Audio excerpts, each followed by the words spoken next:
vamos lá. Homenagem à avó. Vamos Então, falar Zuzu, novamente. com o Abrão Weintraub, que está aqui com a gente. Zuzu, pode aí, ó, já está ele aí. Ó. Fala, Weintraub, tudo bem? Seja bem-vindo ao programa Pânico. Tudo bem? Muito obrigado pelo convite, muito gentil de vocês aí. Como é que tá? O som tá tudo bem? Tá beleza, tá ótimo. Perfeito. Tivemos só uma queda aí, mas tá tudo tranquilo. Quem vai fazer a primeira pergunta? Eu posso chegar rasgando? Pois não, Albeta. Vou chegar rasgando, hein, Abrão? Só quero saber o seguinte, candidato governador de São Paulo, que estão perguntando aqui, o senhor é candidato a governador de São Paulo ano que vem ou não? Sim ou não? E sem devaneios ele responda direto. Ah, o professor viu. É o Boca de Esgoto? Você tá imitando o Boca de Esgoto aí, pô? Dizem que só a distância, que parece que ele frequenta rodízio de cocô, né? Pra ter Putz, ela vida, velho. Que é isso? Agora você já fez essa gracinha. Eu não sei, assim, eu tenho os meus... Eu não tenho ficha criminal nenhuma, eu não tenho nenhum crime, eu tenho os meus direitos políticos. Não tenho ninguém na política, na família, nunca tive ninguém, é uma coisa totalmente nova. O meu jeitão não é de político, eu sou um cara... Bateu, levou, muito transparente, muito direto. Acabei de dar uma demonstração aqui, né?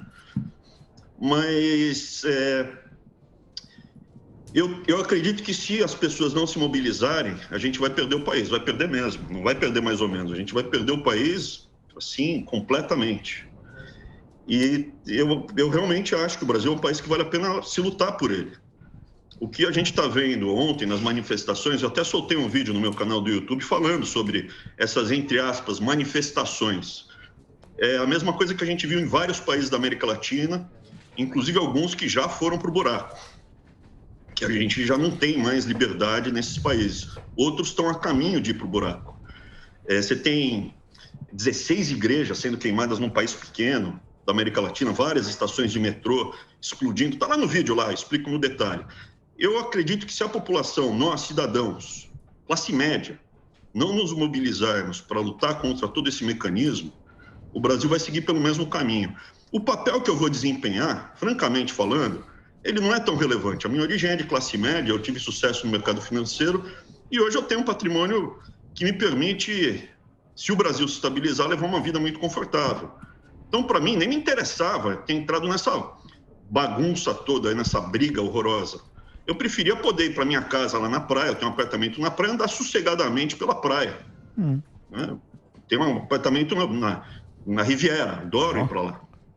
Eu tenho uma casa num condomínio fechado, bom, adoro passear. Infelizmente, eu preferia levar minha vida de Abrão Weintraub, esse nome impronunciável, que parece uma estação de rádio, né? Tem mais consoante Sem que Wi-Fi. Agora, se for o caso, você topa continuar sendo militante? Topa. Professor que vai fazer uns vídeos aqui de fora, colocar no canal, descendo o sarrafo? Sim. Parlamentar? Depende, pode ser. Governador? Pode ser, não tem problema nenhum. Tem tanto boquirroto que foi, pô. Agora, falar que para mim é bom, é legal, do ponto de vista econômico, desastre. Porque o que eu gasto com advogado não vai pagar as contas. Do ponto de vista familiar, é muito ruim. Meus filhos foram ameaçados de morte, mais de uma vez. Do ponto de vista emocional, a família fica sensível quando vê um monte de mentiras sendo ditas na mídia. O que me atrai, eu não vou negar, eu gosto de uma briga. Eu tenho essa pequena tendência de gostar quando eu acho que o outro lado está errado e não tem ninguém fazendo, enfrentando e falando os caras. nisso, então, e falando nisso, Weintraub, tudo bem? O futuro a Deus depende. Meu nome foi lançado pela militância, não sou filiado a partido nenhum, é mentira que eu sou filiado, não sou filiado a partido nenhum. Nunca falei que ia ser, também não vou negar. Se tiver oportunidade, por que não? E para quê? Eu nem sei para quê ainda. Weintraub, Sami aqui, colega economista. Eu acompanho o seu Twitter, eu já faz tempo, e acho que foi na semana passada, você tweetou que estava livre de um processo de vez do STF, depois eles parece que tem um outro. Como que está essa situação? E eu acredito que foi isso que você acabou também deixando o Ministério, se puder resumir, porque tem muito ruído e muita informação, e o sistema, como você sabe, nem sempre é transparente para a população. Então, nada melhor que você explicar nas suas palavras. Obrigado. Foram 180 processos que eu levei, todos eles relacionados a declarações, corte de verba para um ou outro instituto, ou na época do contingenciamento, todos eles praticamente acabaram. Teve um de racismo que eu estava reclamando da compra dos respiradores por um preço 10 vezes mais alto que um certo país tinha à disposição para vender, mas estava arrancando couro. E aí eu fiz lá um tweet, o juiz Celso de Mello me abriram um processo contra mim de racismo e o juiz nem me mandou eu ser citado, não fui citado pela televisão, que é um absurdo, não teve oficial de justiça e tal. Eu fui lá, expliquei à Polícia Federal, teve até aquela cena de eu sendo carregado pela população lá na saída, que para mim era uma coisa totalmente nova. E esse processo foi para a primeira instância, quando eu deixei de ser ministro, chegou lá, a polícia falou aqui não tem nada, o Ministério Público falou aqui não tem nada, e o juiz concursado de primeira instância mandou arquivar. Então, assim, sobrou o quê? Sobrou o que está no STF só. E aqui uma posição pessoal do Abraão, minha. Eu não quero nunca mais ter foro privilegiado, para mim é uma porcaria. Para mim, toda vez que eu entro lá no STF, eu me dou mal, eu não tenho nada a esconder, eu quero um juiz concursado, primeira instância, eu quero ser julgado como todo mundo no Brasil, por um juiz concursado, eu não quero foro especial, eu não faço nada de errado, talvez por isso que eu me dê mal, né? Talvez por isso, quando eu vou para o STF, eles estão acostumados ao outro lado, né? Daí eu me rasguei lá. Sobrou esse processo, ou coisas relacionadas a crime contra a segurança nacional. Então teve essa reunião, que era uma reunião fechada, eu não sabia que estava sendo gravado, estava falando para os outros ministros e para o presidente, e aí saiu aquela declaração minha ali, falando que eu, por mim, botava, né? E eu estava falando para os ministros, aquilo lá, tá? Se você pegar os 4 minutos que eu falei, você vai ver que eu estava mais brigando com os ministros do que qualquer outra coisa. Estava falando, pô, gente, vamos lá, né? O presidente foi eleito, a gente ganhou essa eleição para mudar, para enfrentar. E aí vazou aquele lá, eu por mim botava vagabundo na cadeia, começando pelo STF, e isso foi tido como uma ameaça à segurança nacional, como se eu fosse explodir o STF, jogar uma bomba lá. Mas, pô, eu não tenho uma passagem em nenhum lugar na minha vida, eu tenho quase 50 anos, eu sou zerado, não tenho nada de problema, violência. Aí me colocaram nisso daí, o problema qual é? O meu advogado que cuida disso também tem no meu YouTube ele falando. Inclusive, eu estou pensando em gravar um videozinho explicando os detalhes, porque é tão absurdo. Ele não teve acesso aos autos. Então, eu nem consigo saber do processo que foi aberto por um juiz do STF, porque os juízes se sentiram ameaçados e eles estão investigando. Eu estou sendo investigado, mas eu não sei nem do quê. Tudo isso é uma suposição. Eu sei que é um crime contra a segurança nacional. Ele mandou o pedido para ter acesso aos autos várias vezes, protocolou isso. Aí, a primeira vez falou que o processo estava na mão do Alexandre de Moraes, no gabinete dele, então não dava. Daí ele mandou de novo, pediu de novo. Eu acho que uma das vezes nem responderam os e-mails. Eu vou gravar um videozinho no YouTube explicando os detalhes. Mas, evidentemente, o Estado Democrático de Direito, essa frase ridícula que é repetida, Estado Democrático de Direito. Quando você escutar isso, encosta a bunda na parede, porque está vindo coisa ruim, entendeu? É horroroso, Estado Democrático de Direito. Eu não tenho regras básicas de uma meia ditadura. Eu acho que nem numa meia ditadura eu teria acesso ao inquérito, né? Muito bem. Respondido tudo? Eu tenho uma coisa só, uma coisa só que está pendente, é o STF com aquela frase minha, o resto eu estou limpo.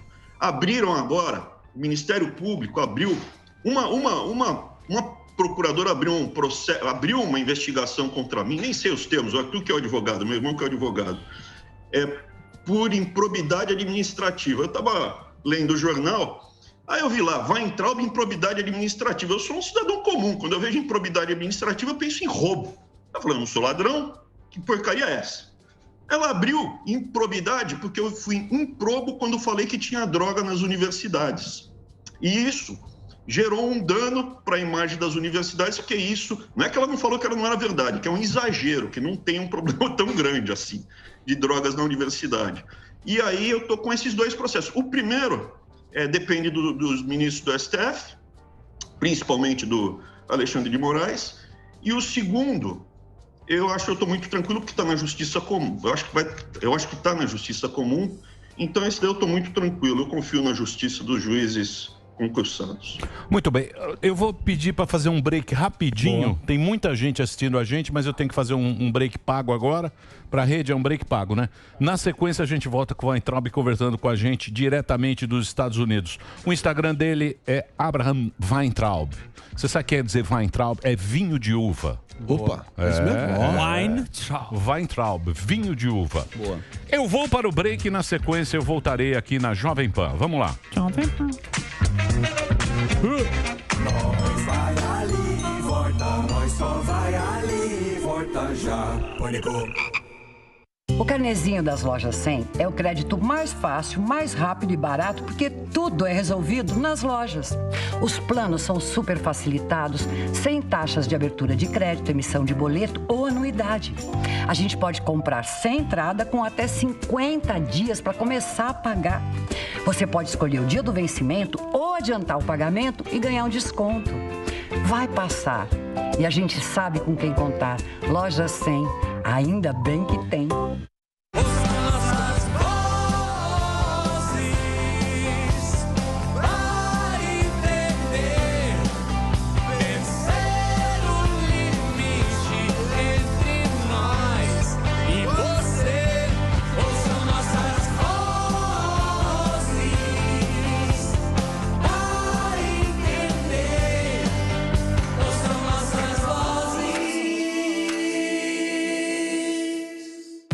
Bem-vindos ao Drops da Pan, a sua dose diária de entretenimento aqui na Panflix. Nessa edição trago boas novas para quem é fã de Harry Potter e tem também notícias incríveis do Oscar 2022. Vem comigo! Alô, Potterheads! A Warner Bros. Anunciou que a exposição oficial da saga do bruxinho mais amado do mundo, Harry Potter The Exhibition, criado por J.K. Rowling, dará seu start a partir do primeiro semestre de 2022.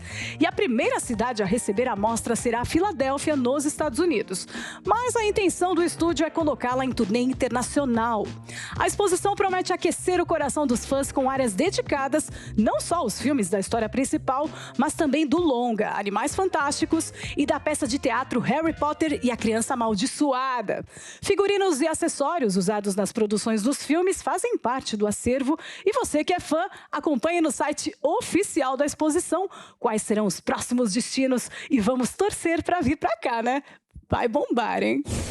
Os atores Wagner Moura, Laverne Cox, Steven Yeun e Robert Pattinson são alguns dos novos membros da Academia de Artes e Ciências Cinematográficas de Hollywood e a organização responsável pela premiação do Oscar revelou na última semana os 395 convidados a integrarem um grupo de mais de 9 mil pessoas ligadas à indústria norte-americana. Se aceitarem o convite, todos estarão aptos a votar nos indicados de sua preferência ao Oscar de 2022. Moura não é o único talento brasileiro que passa a integrar a academia neste ano. Os produtores Andréa Barata Ribeiro, Fabiano Gulani e Paula Barreto e a maquiadora Ana Weinstein são alguns dos que estão na lista de convidados. E aí, curtiram essas presenças brazucas no Oscar? E o Drops de hoje fica por aqui. Você quer saber mais? Se inscreva no canal do YouTube Jovem Pan Entretenimento. Lá você verá todo o conteúdo do Drops. Comenta lá o que você achou e mande no chat sugestões do que você quer ver por aqui. Siga a gente também nas redes sociais e baixe já o aplicativo da Panflix do seu Android e iOS. Sabe por quê? É grátis! Acompanhe por lá toda a programação da Jovem Pan, a rádio que virou TV. Cuide-se, boa semana e até mais!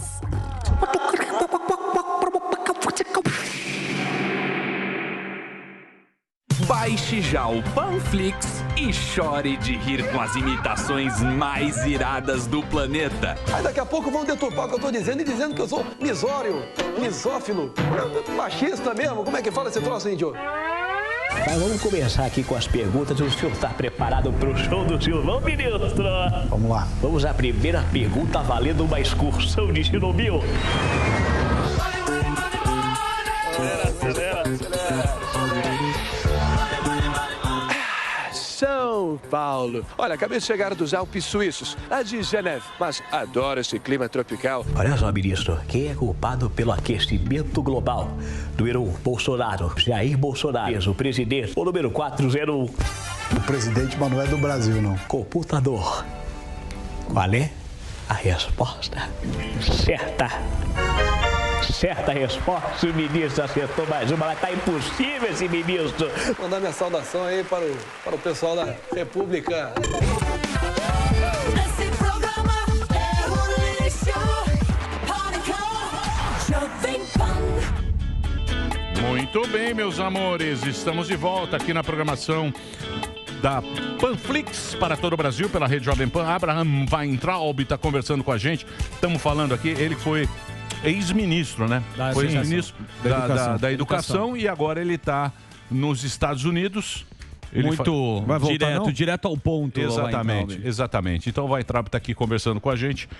Deixa eu fazer uma pergunta para você, Weintraub. O Bolsonaro, ele foi eleito por uma galera que queria realmente mudança, tal, prometeu as reformas e essas reformas, elas acabaram não acontecendo. Ou a gente teve uma pandemia aí no meio, tal, não sei o quê, e veio um grande inimigo e você sabe que quando o povo está com medo, os próprios direitos civis da gente ficam meio esquisito, que nem a gente está agora, né? Tem uma coisa lá, o cara tira e você acaba fazendo tudo. Quando você vai viajar, você percebe isso.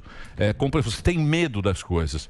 E a gente acabou não tendo as reformas. Você acha que elas virão? Você acha que a gente vai ter pelo menos alguma coisa aí, mudar nessa reforma, na tributária, na administrativa? Você acha que vai ter alguma mudança? Porque parece que já está 2022, essa CPI aí estão só discutindo política, a gente vê que vai um assunto, volta o assunto, vai para a política, vai para 22. Você tem alguma esperança nisso? Ou alguma perspectiva nisso? Bom, as reformas que saíram, veja, o plano de governo do presidente saiu do computador que eu estou usando aqui para falar com vocês. Eu e meu irmão, a gente estava muito envolvido com a reforma da Previdência. Ela foi, fiscalmente, ela saiu muito íntegra. O Arthur, o responsável, tocou lá, teve apoio do Paulo Guedes, teve apoio das pessoas, mas ela perdeu duas coisas que a gente queria ter feito, a reforma da Previdência, que eram as contas com isenção tributária para a classe média poder investir sem pagar imposto, como os ricos fazem, essa seria, derrubaram. E o segundo, porque isso ia atrapalhar os fundos de investimento dos bancos e atrapalhar também os fundos de pensão, que o pessoal ali de Brasília adora, um fundo de pensão. Então, isso daí não passou. A segunda coisa que não passou chamava aposentadoria fásica, que era basicamente o auxílio emergencial que a gente está vendo. Isso é, você contribuiu 15 anos para a aposentadoria, teve um perrengue na vida, bateu. Se está desempregado, está mal. E você vai lá e consegue um pedaço do salário, da sua contribuição, antecipadamente durante um período que sairia da sua conta da sua conta de aposentadoria. Essas duas coisas caíram, né? Infelizmente. Mas da parte fiscal, o ganho foi muito grande. No horizonte de 10 anos, conseguimos economizar R$1 trilhão e no horizonte de 20 anos são 4 trilhões. O mercado financeiro, ele traz a valor presente o fluxo futuro com uma taxa de desconto. Simplificar.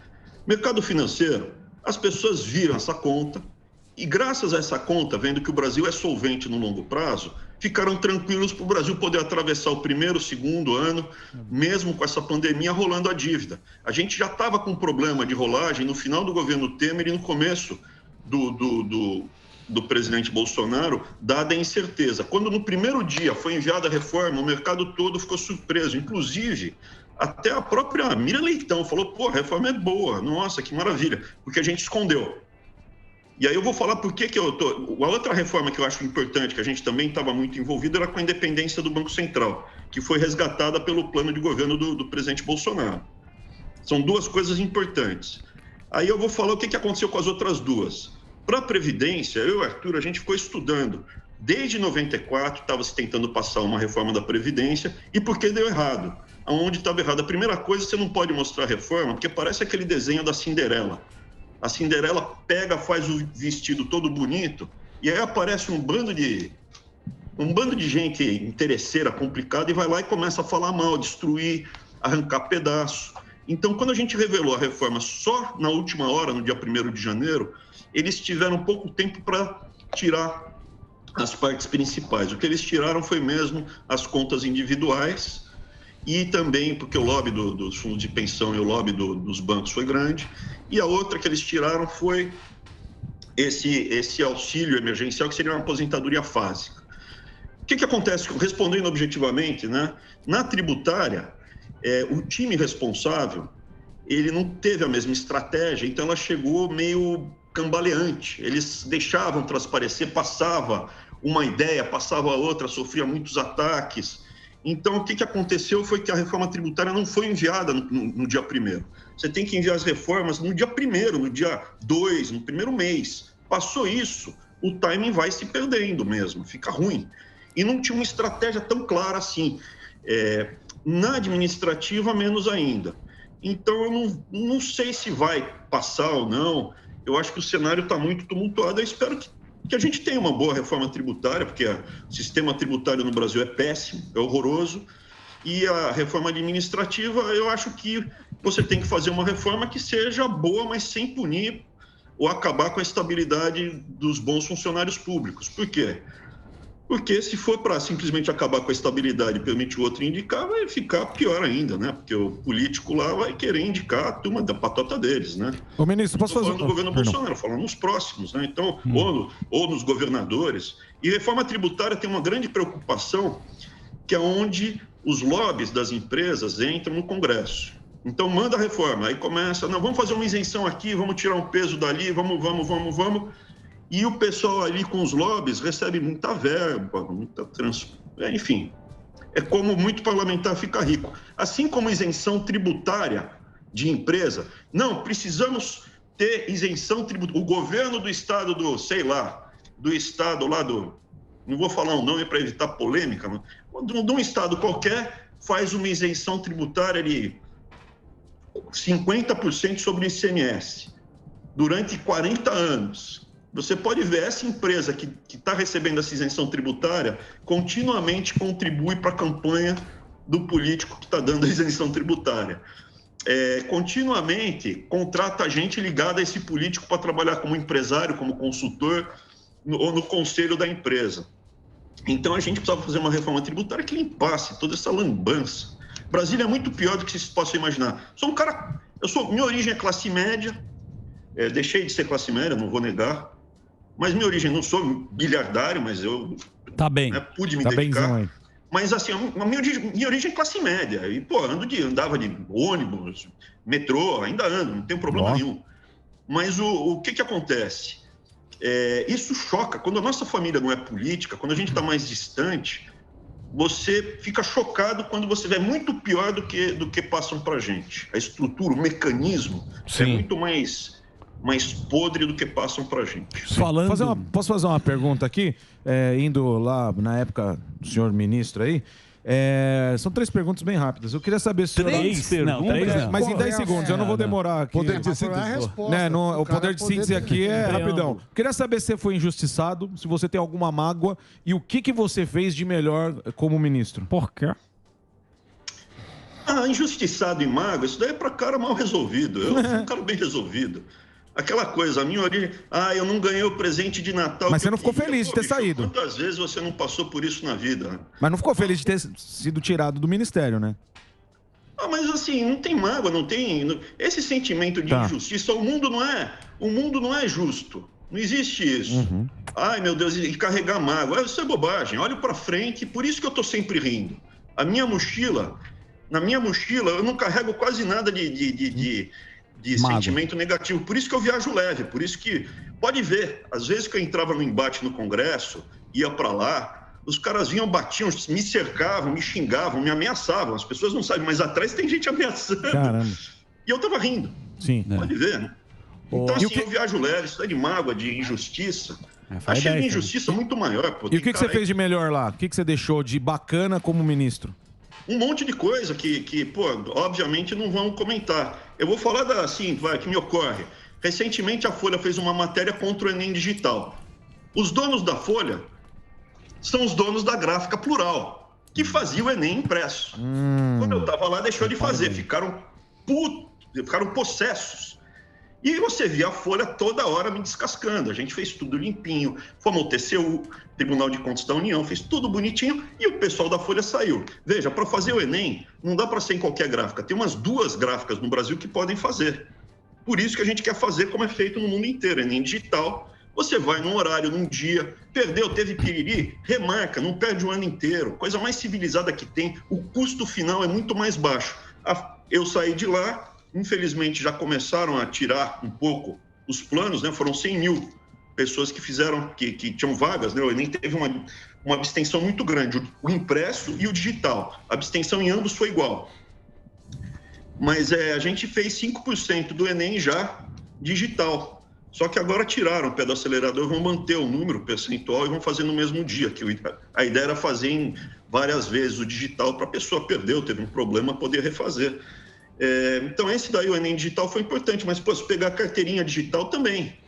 Aliás, podiam mandar de novo a carteirinha digital, porque está pronto, os sistemas, está tudo pronto, a carteirinha digital, e tira a tetinha da Uni, né? Exato. O estudante passa a ter acesso à carteirinha no celular, perdeu não sei o que lá, baixa a carteirinha do amigo, no celular do amigo.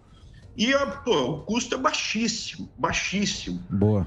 Como eu tive um pequeno contratempo com o Rodrigo Maia, ele não colocou, deixou caducar a MP da carteirinha digital. Mas ela já pode ser mandada de novo e acho que agora passa no Congresso. Nenhum parlamentar vai votar contra, imagina, todos os estudantes vão ficar bravos. Tinha o diploma digital que a gente também estava fazendo.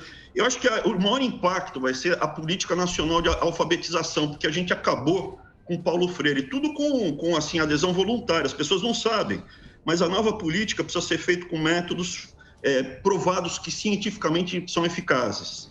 Isso tem que ser o fonético. E não é do Paulo Freire, é da patota do Paulo Freire, né? Que é o socioconstrutivismo, que não funciona. E esse método aí, com adesão voluntária, 75% dos municípios no Brasil inteiro já aderiram. Os que não aderiram vão começar a performar mal nos próximos anos e eu acho que naturalmente vão sendo expurgados. Mas tem muita coisa. Uma coisa que me deu satisfação foi aquela historinha lá do contingenciamento, que no final a gente descontingenciou tudo, absolutamente tudo, antes do prazo que a gente havia dito, que era só 3% que a gente tinha descontingenciado, não foram 30%, foi 3% que a gente, pouquinha coisa, foi antes do prazo, e no final, como a gente reduziu o livro didático, cortou um monte de trapizombas, sobrou dinheiro. E a gente mandou, além do orçamento, 250 milhões a mais, a partir de outubro, para terminar a obra que estava parada pela metade, colocar painel fotovoltaico. E você vê, nos últimos 20 anos, eu acho que teve uns 3 anos que não teve corte, sendo o ano que eu estava lá, foi um dos anos que não teve corte. Eu acho que não teve nenhum ano que foi enviada a verba suplementar ao orçamento. Mas tem um monte de coisa. Posso falar aqui, por exemplo, da TV Escola e do Mercosul Educação, que é engraçado pra diabo. Essas duas histórias são engraçadas. Só que eu não sei se... Porque eu cortei, eu cheguei lá, vi TV Escola, o que faz? Faz esses vídeos aqui do unicórnio. E, quanto a gente gasta? 500 milhões por ano. Não vou assinar, não vai ter outra vez, acabou. Por ano não, 500 milhões em 4 anos.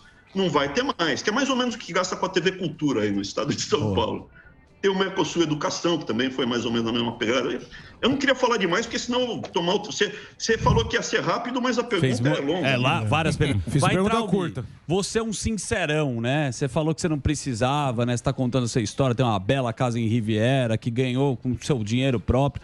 Mas você falou que Brasília a gente não conhece, tem um sistema que é corrupto. Agora, vou até roubar sua pergunta, Marinho. O áudio vazado que deu do Bolsonaro, isso é ideológico? Isso é imprensa? O que você acha deste caso que está nos Trending Topics, sendo sincerão? Você está falando do áudio que está no jornal, que é da ex-cunhada dele? Exatamente.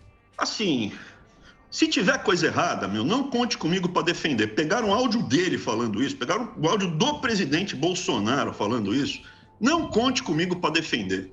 Pegaram bens e propriedades dele que visivelmente foram comprados, não conte comigo para defender. Agora, desculpa... Áudio da ex-cunhada, não precisa ser nem ex-cunhada para falar mal do para com isso, bem bolado.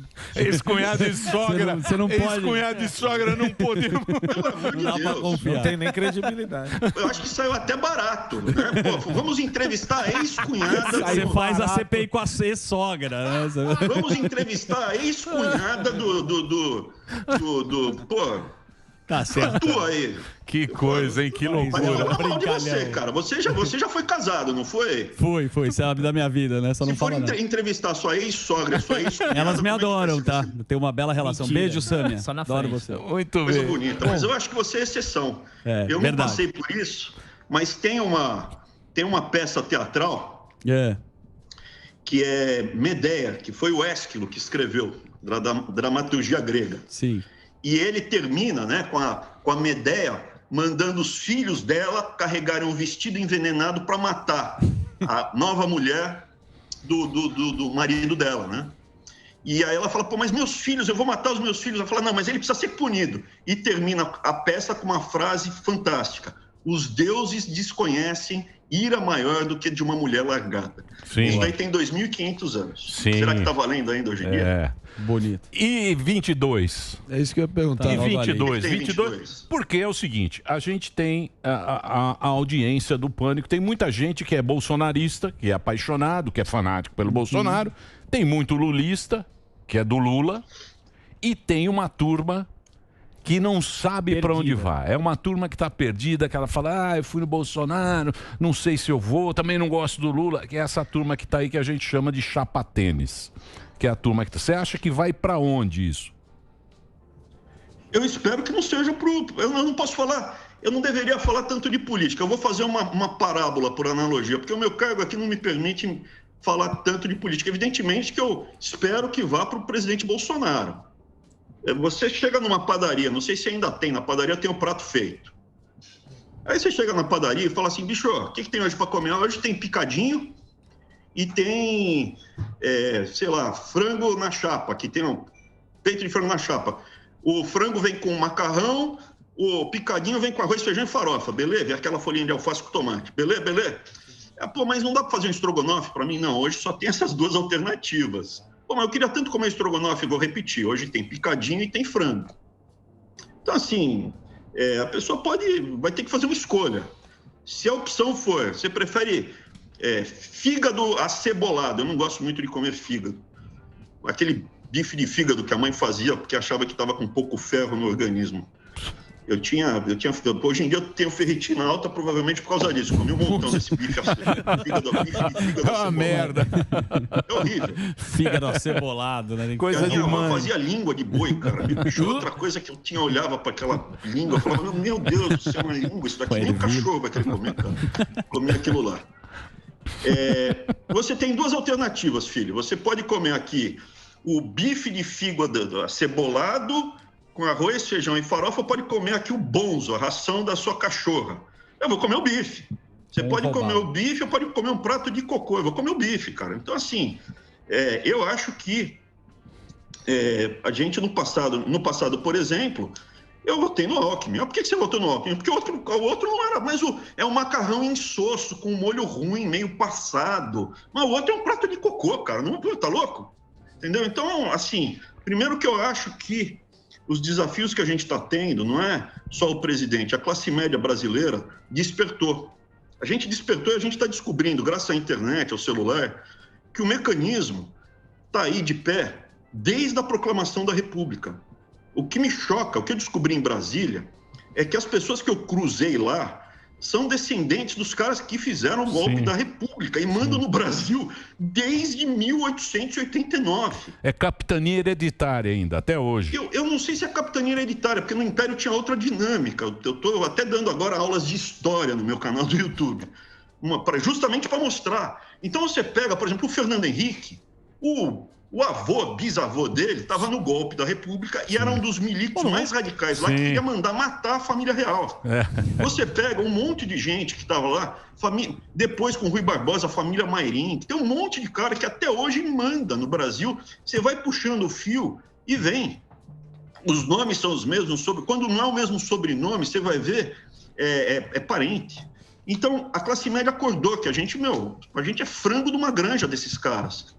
E o mecanismo de manter a gente na granja vem sendo apurado desde a proclamação da República. Primeiro com a nova República, com a República Velha, café com leite, que tinha um sistema, e aí ficaria muito longa a minha resposta. Depois com o Getúlio Vargas, que para mim é outra porcaria, o pai dos pobres, para mim foi um fascista, um cara horroroso, que gerou mais problema. Ele deu vários passos na direção de acabar com as liberdades e transformar a classe média no Brasil escrava, empobrecer a gente, com os sindicatos unificados, com a Voz do Brasil, enfim, é uma conversa longa. E aí, para fechar, né, para fechar a chave de ouro, veio a República Nova, com a Constituição de 88. E aí entra o marxismo cultural, mas não no sentido do comunismo, da economia planificada, mas muito parecido com o que está sendo feito no mundo inteiro. Essa aliança entre o marxismo cultural com os grandes monopólios e oligopólios. Por isso que você vê dono de banco de esquerda. Isso seria uma explicação longa do porquê. Isso tem também, eu explicando isso no YouTube. Mas por que os banqueirões, aquelas famílias bilhardárias, são todas, quase todas de esquerda? Por que você vê um bando de empresários falando, não, porque a justiça social... Luciano Huck, pega o jatinho dele financiado pelo BNDES, trabalha para a Globo, que, mamou uma grana do governo federal anos e anos e anos, e vem com esse papinho de justiça federal. Daí, quando vem na hora H, você vê os cantores sertanejos que tem jatinho, mandando jatinho de oxigênio, ele lá fazendo aquela carinha de bom moço lá, fala, ai, mas eu não consegui. Então, assim, além de ser uma sacanagem, eu fico que esse mecanismo todo é uma grande sacanagem, mas o que me deixa realmente possesso é esse falso bom mocismo. O cara vem, trabalha pelo mecanismo, o mecanismo te arranca o sangue e ainda aparece um monte de gente se posando de bom moço ou de boa moça, dando risada e falando que é pelo seu bem, dos seus filhos e dos seus netos. E o que a gente descobriu? Eu descobri coisa pior que isso lá em Brasília, mas ainda seria muito longo para contar detalhes. Mas o que a gente descobriu? Que esse mecanismo só vai piorando. Isso não é só que eu tenho que chamar um bando de gente errada, um bando de psicofanta. E psicofanta, só se o Lula estiver escutando, psicofanta não é refrigerante não, tá? Tem que chamar um bando de psicofanta de sua excelência. Esse termo tem que acabar, sua excelência. Mas o problema não é que eu tenho que chamar, o que eu perdi um monte de tempo na minha vida e perdi um monte de oportunidades da minha vida por essa turma. É que o meu filho vai perder e o meu neto vai perder. Por quê? Porque o neto dos caras já está sendo preparado. Os caras, não é? O filho já é governador, o filho já está na estrutura, o neto já está sendo treinado para explorar o meu neto, como se fosse exatamente o granjeiro e a granja. É George Orwell na veia, é a revolução dos bichos, é a fazenda dos animais. É uma paróquia difícil, de acertar, mas a gente tem que acreditar, né? Ô, Weintraub, obrigado pelo papo, cara. Sabia que o papo com você sempre é muito bom, você é um cara que fala fácil, você é um cara que conversa... Tem opinião. Torcer pra um dia você estar aqui pra gente conversar ao vivo. Olha o Arthur aqui atrás, olha aqui o Arthur. Aí, ó, a gente mora junto. Ah, boa. Pede pra ele fazer uma flexão. É isso aí. Obrigado pelo papo aí que você teve com a gente aqui, pelo tempo que você disponibilizou aqui pelo Pânico. Quando você estiver aqui, vamos bater um papo aqui, conversar sobre outros assuntos também, a não ser só política. Maravilha, me falaram tanto, aí você vai lá no Pânico, dá uma porrada no Marinho. Marinho, você nem me fez uma pergunta, mas eu vou mandar um beijo pra você, ó. Tchau. Chegou na tirada, hein? No finalzinho. Tchau. Muito bem. Espera o Twitter, bonitão.